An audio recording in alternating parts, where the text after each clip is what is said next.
Welcome yet again to Can You Believe It? Today we have Michael. Michael is here to share with us a little bit about his life and what he thinks about life as a man. We're talking about life in the United States. Michael, what are some of your experiences so far? God has given you life on this green earth. What are your experiences as a man? As a man, my life has been very interesting. I've lived overseas and was What working. parts of the U.S. Overseas are you talking about? I lived in Germany and Austria as a young man when I was 18. Mm-hmm. And most of my life has been in the United States. I've lived in the Chicagoland area, in Denver, Yeah. but I've traveled to most of the United States. Been to 44 out of the 50 country or states. Right. So that's been fun. Now, I'm interested about hearing your experiences overseas. Okay. Since you are a young person, I moved to the United States when I was a young person as well. But tell us a little bit about your experiences overseas. Well, they're very unique. My father is a very unique person, to put it in a nice way. He left me like a dog on the side of the road in Austria when I was 18. No. And I basically worked on a farm, Mm. never got paid anything. So it was kind of like indentured servitude. Are you kidding me? No, Like you were left alone yes. overseas. Mm-hmm. That must have been very painful experience. Painful, but I had to learn how to adapt on my feet. Mm-hmm. Just go with it because I didn't have any options. It was a very learning experience, very different opportunity to live a different lifestyle. I grew up in the Chicago area, a very urban area, and it was straight injection right into a rural world. Wow. So here you are at 18, living overseas, and all of a sudden you're on your own. So you learn quickly how to adjust and to survive.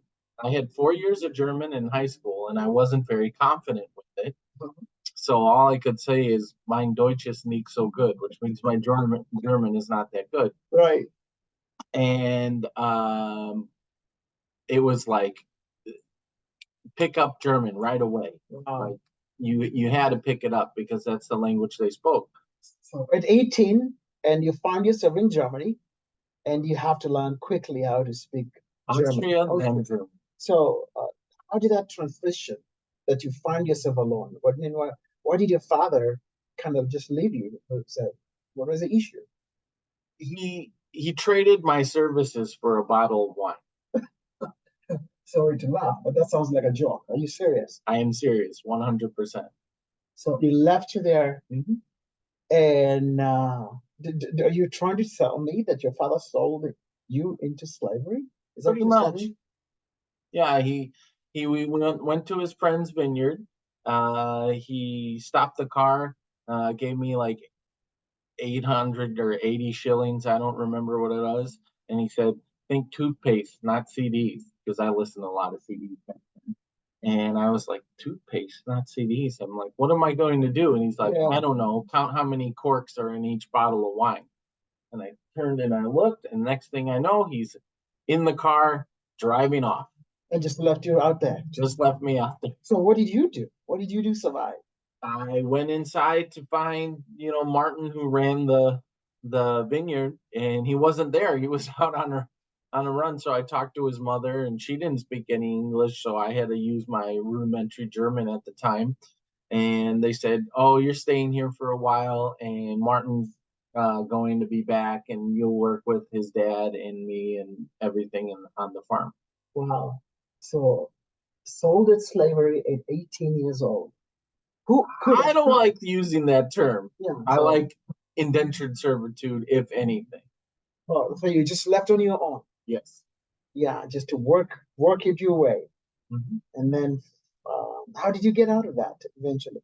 Well, my dad had set it up where once I was done working at the beer garden, Right. then or the vineyard, then I would move to Germany and work at a beer garden.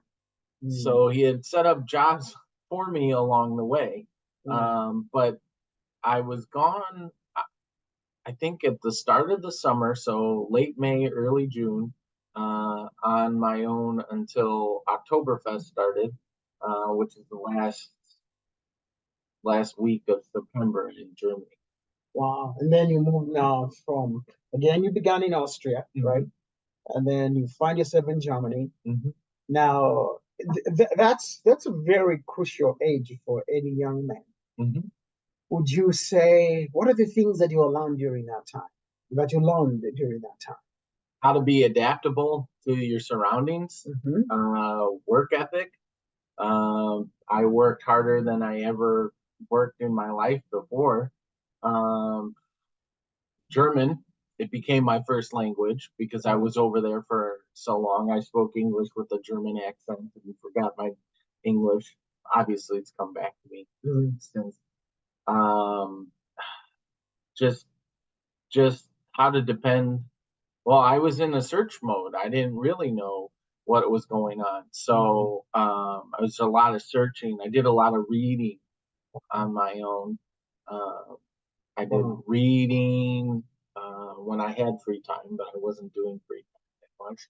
Socializing. When I moved from Austria to Germany, I was with a lot of people my age Mm. working in the beer garden. Wow. Well, that's an amazing story of survival, Mike. Yes. Especially as a young man, knowing that you moved from the United States all the way to a country that was not very friendly to you, right, to begin with. But what are some of the things that you'd say you saw that still kind of leaves this dark images, or what are some of the things that you kind of remember that were really a pain to you, A other than pain? just working? Yeah. There was an individual on the the vineyard that I work with that tried to make me kill kittens. I didn't really like that. I told him no, I'm not going to do Yeah. that For what? because they were on the vineyard. Oh. He said cats are no good, dogs are better, and he wanted me to kill these kittens because I had found a kitten, and I said, look what I found. Mm. And it was like I was taking care of the kitten. I was giving it like water and milk and Yeah. stuff like that. Mm. And then they said, don't do that. So they made me try and kill all the kittens. No, I'm not doing that. Yeah, so you still have a sense of your Yeah. being humane even in the worst situation. Um, we'd have discussions. You know, I'm 18. I'm out of high school. We'd have discussions about World War II, right? Yeah. Because it happened over there. Right. I'd say, like Hitler's from Austria. Yeah. Hitler was the worst person ever. And they're like, yeah, well, FDR was pretty bad too. And I'd be like, Okay. I never heard that.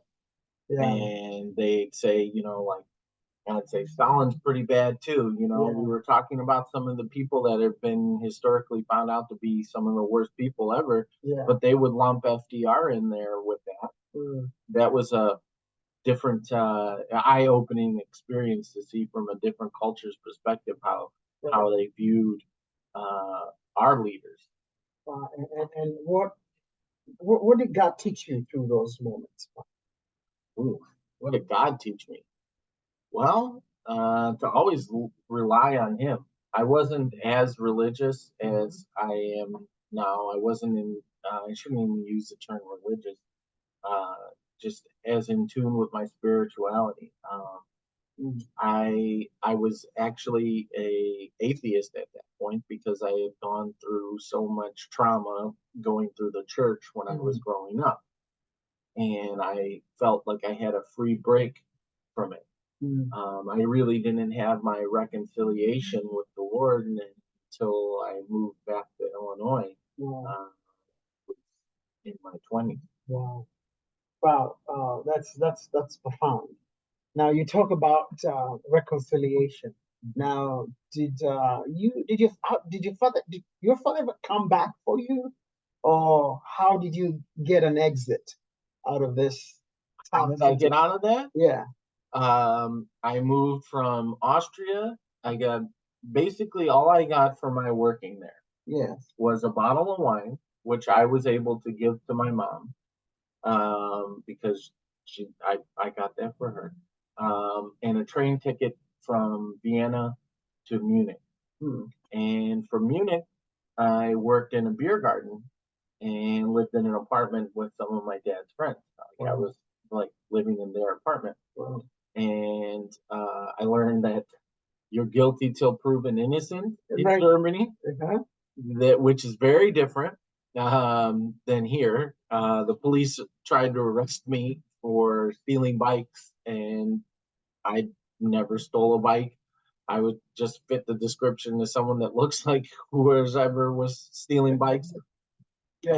and they ran up on me. But that was interesting. Wow. After that, I was working at the beer garden. My dad just randomly showed up. So he showed up at the beer garden, and then we left together after that point. And he went back. We traveled some more, and he went back to the United States. I went to Spain. I got robbed in Spain and had to come home. Wow. Wow. That's an interesting, I think, a beginning of your teenage life into your Mm-hmm. adulthood, life. Well, that's very I think enlightening, and I want to know a little bit more about your life here in the United States and some of the things you've observed after being here for a while. What would you say you've observed about life here in the United States? I observed that most of the people I come in contact with, like the people, Yes. are very good people, very Mhm. well-meaning Yeah. people, have a lot of compassion in their hearts. The people I work with, Yeah. the people I go to church with, our pastors, people I meet out in the community. It's easy to start a conversation with them. You just be friendly. Mhm. I like that. Mhm. Um, but I realized that just from observing our news and being up to date on things, that there's a lot of political strife, corruption, and the media itself is pretty biased. Yeah, talk about that. Media, Media social media. bias. Yeah, talk about just the television and the social media. Those tend to be biased. Oh yeah. So Well, what are some of these biasnesses you've observed? the bias on the big mainstream media is definitely like they have a narrative that they write, and they report according to that narrative, and then they feed that narrative to their viewers, Mm. and they get a lot of money from people that are advert revenue, so they bring on celebrities so that more people will watch, and then they get this and Yeah. that, and it doesn't really promote anything except fear Mm. of the uncertainty, and you have to stay in this group, and this is where we're giving you the truth, Mm. kind of like how you're talking about in one of your videos about relative truth. They make their opinion seem like the truth, and Right. the other side is lying, Mm. when it's really just an opinion, and it's not the objective truth. No Right. one really tells the objective truth in the media. Correct. And then with social media, I find it to be an echo chamber. Mm. You basically just sit there and talk about things that are a hot button issue. My favorite debate is who's the greatest basketball player of all Hey, time, don't and get me started. it's always, oh, is it Michael Jordan or is it LeBron James, right? Yeah. you know, Yeah. or but it divulges into more than just sports Right. and topics like that, which it's great for talking about sports or music or something like that. But then Right. when these people get on political topics and they're Right. not very well versed, and then they just sit there and they Yeah. talk to their friends and they want likes and people to reply to their comments like, yeah, that's right, I Mm. love what you're saying here, Right. you're the greatest, and Yeah. it's just an echo chamber. Mm. That's why I don't really go on Facebook anymore. I go on other social media networks, but Right. I haven't been on Facebook in 2 years, Mm. probably. No, you're not missing much. I, I'm not missing it at all. I think Yeah. my quality of life is actually a lot better because I got off it. And I did lose some friends because of it, Mm, because they mostly communicate via social media. There's a lack of interpersonal yeah, communication with people, and I right. think that's the problem or the danger of social media. Wow. Well, talking about the media and the vibe it produces and the connection it makes to people, Mhm. you know. So, what do you think, or what have you observed to be some of the dangers of the media communicating to people from one group to another? It mainly has to go with their biases. I think that, I'll just take two big networks as an example. Like CNN has a liberal bias, Yeah. Fox News has a conservative, and they both want to make you think, well, if Trump gets elected on CNN, this is going to be the worst thing that ever happened to anybody. You should be afraid. In the history of the world. Right. And then on the Fox Huh. News side, they'd be like, we need to elect Trump because if you don't, Biden will get reelected and that'll be the worst thing that ever happened. Look what he's already done to this country. To make you fight against each other. Right? Which Yeah. CNN will go, we already had Trump. Look what he's done to this country. And then you Yeah. have all this tribalism. Yeah. And it's just like I'm a Fox News guy or I'm a CNN guy or Yeah. whatever it is, and it's just crazy. And that not never not doesn't end well. Just yelling at each other. Right, right. So, being having been born in this country and Mm-hmm. you've experienced people from different regions of the world Mm-hmm. and different colors. Mm-hmm. What would you say as you millennial, right? So, Mm-hmm. what do you say your experiences have been as far as different ethnicities and different tribal and nationalities relating to one another in this country? Wow. Well, diversity, equity, inclusion is something that's very important to me. I think that throughout time, there's um, been gradual progression to hear the voices of minorities uh, and women. I think that's important. I've always found my best personal relationships to be with people that were different than me because I was curious about their experiences, and Mm, I'd always go out and look to something that's different than me. right. Um, I don't want to have carbon copy things of like what happened to me or an experience that's coming from a white male's perspective. I like hearing from women. I like hearing from African Americans. I like hearing from Asian Americans.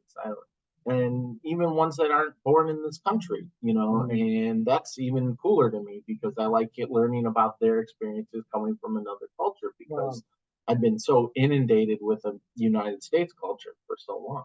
Wow, that's a very good perspective. Let's stop there for now, Mm-hmm. and we'll pick up again from that issue of diversity and the issue of you being of a different ethnicity relating to others of different ethnicities. Okay. So I think that's a good stop point for now, and we'll pick up after maybe a few minutes from here. Thank you so much. Bye.